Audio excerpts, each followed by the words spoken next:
இன்னைக்கு நம்ம பார்க்க போகிறது பச்சை பயிறு மசாலா கிரேவி. பச்சை பயிறு க்ரீன் கிராம்னுவாங்க. இதை முதல் நாள் நைட்டு ஊற வச்சுட்டு இன்னைக்கு காலம்பரை நல்லா அலசிட்டு குக்கரில் ஒரு 2 விசில் கொடுத்து வேக்காடு வாங்கி வச்சுருக்கேன்.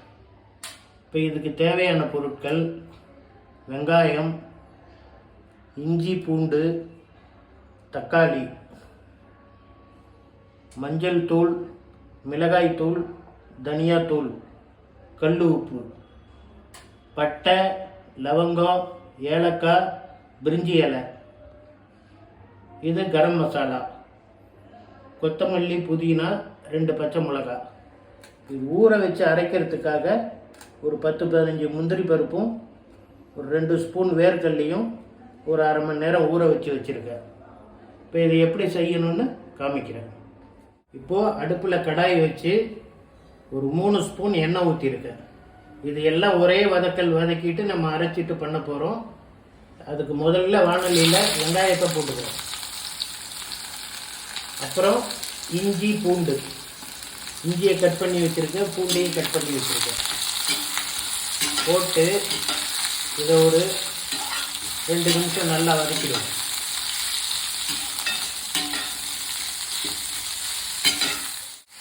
இப்போது வெங்காயம் போட்டு ஒரு 2-3 நிமிஷம் வதக்கியிருக்கோம். இந்த வெங்காயம் ப்ரௌன் ஆகணும்லாம் தேவையில்லை, ஓரளவுக்கு அந்த டிரான்ஸ்பரண்ட் இருந்தால் போகிறோம்.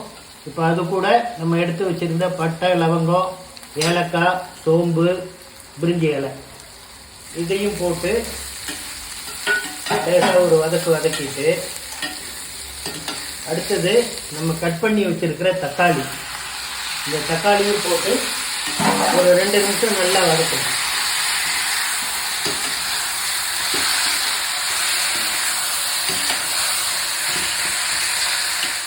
இப்போ இந்த டிஷ்ஷுக்கு தேவையான அளவு உப்பு, இவ்வளோ உப்பு நான் அது ஏற்கனவே வெங்காயத்துக்கு கூட போட்டுட்டேன். எண்ணெய் சீக்கிரம் வதங்குங்கிறதுக்காக உங்களுக்கு அளவு காமிச்சிக்கிறேன். இப்போ இதுக்கு தேவையான பொடிகள்லாம் போட்டுக்கலாம். ஒரு அரை ஸ்பூன் மஞ்சள் பொடி,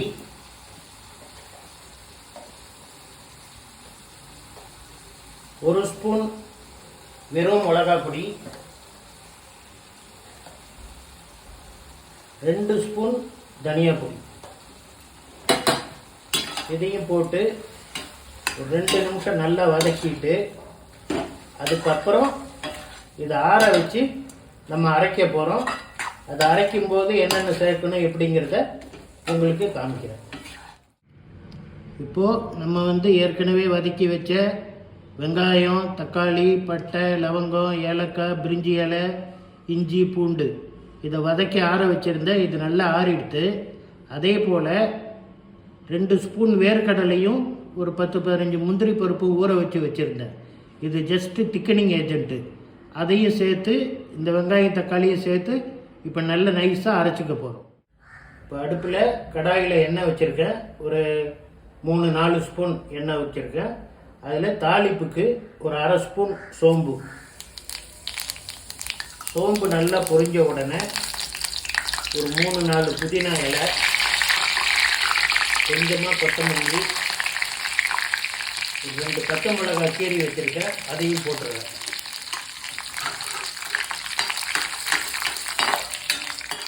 இந்த புதினா, பச்சை மிளகாய், சோம்புலாம் பொரிஞ்சதுக்கப்புறம் நம்ம வதக்கி அரைச்சி வச்ச இந்த பேஸ்ட்டை கடாயில் சேர்த்துக்கிறோம்.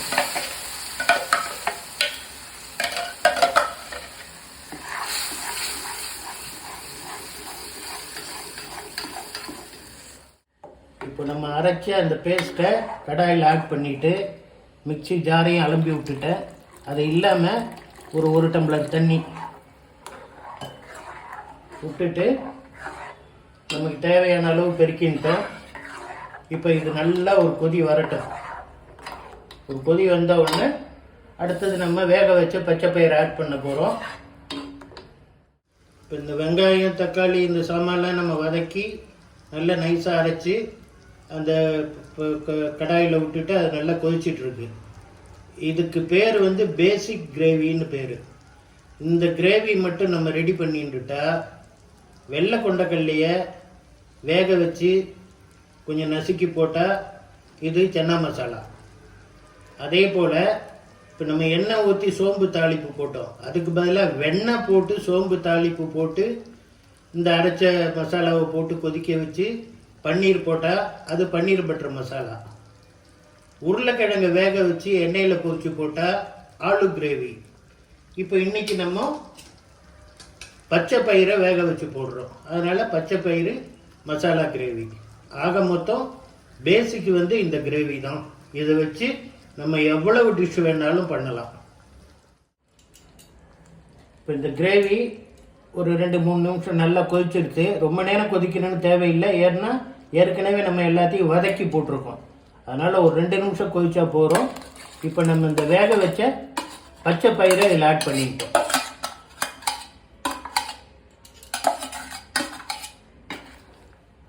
ஆட் பண்ணி நல்லா கலக்கி விட்டு திருப்பி ஒரு 2 நிமிஷம் கொதிச்சாலே போகிறோம். இதுக்கு இடையில நான் எடுத்து வச்சுருந்த இந்த கரம் மசாலா பொடியை அதில் போட்டுக்கிறேன். இப்போ பச்சை பயிறு எல்லாம் போட்டு நம்ம ப்ராடக்ட்டு ஃபைனல் ஸ்டேஜுக்கு வந்தாச்சு. இது பார்த்திங்களா, அந்த கிரேவியும் அந்த பயிரும் சேர்ந்து எப்படி இருக்குது பாருங்கள். கலரே நல்ல சூப்பராக இருக்குது, டேஸ்ட்டும் நல்ல அருமையாக இருக்கும். இந்த நேரத்தில் அடுப்பை ஆஃப் பண்ணிவிட்டு இந்த பேலன்ஸ் இருக்கிற புதினா இலை, கொத்தமல்லி தழை இதையும் போட்டுட்டா நம்ம பச்சை பயிறு மசாலா கிரேவி ரெடி. இது சாப்பாட்டில் பிசைஞ்சு சாப்பிட்லாம், ஃப்ரைட் ரைஸு, வெஜிடபிள் பிரியாணி, அதே போல் இட்லி, தோசை, அடை, சப்பாத்தி, பரோட்டா எல்லாத்துக்கும் நல்ல மேட்சிங்காக இருக்கும். இதில் இப்போ நாங்கள்லாம் வந்து 60s கிட்ஸு, அநேகமாக எங்கள் ஜென்ரேஷன் தான் கடைசி தலைமுறை. ஏன்னா பழசை மறக்காமல் அதை அப்பப்போ உங்களுக்கு ஞாபகப்படுத்திட்டோம். அதே போல் 2000 கிட்ஸ் தலைமுறைக்கு ஈக்குவலாக எங்களை அப்டேட் பண்ணிக்கிட்டோம். நாங்கள் அந்த ஐட்டமும் பண்ணி காமிக்கிறோம், இந்த மாதிரி புது ஐட்டங்களும் பண்ணி காமிக்கிறோம். இந்த விசிட்டிங் கார்டில் உள்ள என்னுடைய ஃபோன் நம்பரை குறித்து வைத்துக் கொள்ளவும். எங்களுடைய விலாசமும் அதில் இருக்கிறது. மிகப்பெரிய முகூர்த்த வேலைகள், மிகப்பெரிய மண்டபத்து வேலைகள் எதுவாக இருந்தாலும் ஆயிரக்கணக்கான நபர்களுக்கு மேல் சிறந்த முறையில் சமையல் செய்து தருகிறோம்.